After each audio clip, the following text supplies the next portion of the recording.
Wahyu 8, meterai yang ketujuh. Dan ketika anak domba itu membuka meterai yang ketujuh, maka sunyi senyaplah di sorga.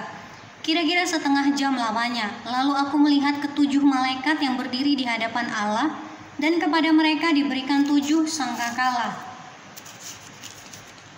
Maka datanglah seorang malaikat lain, dan ia pergi berdiri dekat mezbah dengan sebuah pedupaan emas, dan kepadanya diberikan banyak kemenyan untuk dipersembahkannya bersama-sama dengan doa semua orang kudus di atas mezbah emas di hadapan tahta itu. Maka naiklah asap kemenyan bersama-sama dengan doa orang-orang kudus itu dari tangan malaikat itu ke hadapan Allah.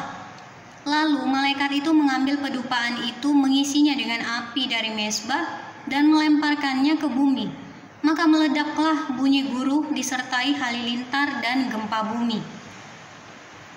Keempat sangkakala yang pertama, dan ketujuh malaikat yang memegang ketujuh sangkakala itu bersiap-siap untuk meniup sangkakala. Lalu malaikat yang pertama meniup sangkakalanya, dan terjadilah hujan es dan api bercampur darah, dan semuanya itu dilemparkan ke bumi. Maka terbakarlah sepertiga dari bumi dan sepertiga dari pohon-pohon, dan hanguslah seluruh rumput-rumputan hijau. Lalu malaikat yang kedua meniup sangkakalanya, dan ada sesuatu seperti gunung besar yang menyala-nyala oleh api dilemparkan ke dalam laut, dan sepertiga dari laut itu menjadi darah. Dan matilah sepertiga dari segala makhluk yang bernyawa di dalam laut, dan binasalah sepertiga dari semua kapal.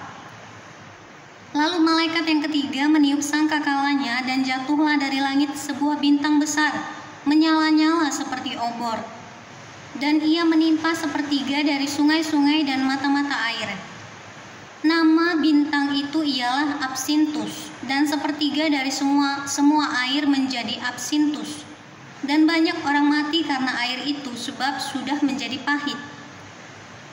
Lalu malaikat yang keempat meniup sangkakalanya, dan terpukullah sepertiga dari matahari, dan sepertiga dari bulan, dan sepertiga dari bintang-bintang, sehingga sepertiga daripadanya menjadi gelap, dan sepertiga dari siang hari tidak terang, dan demikian juga malam hari.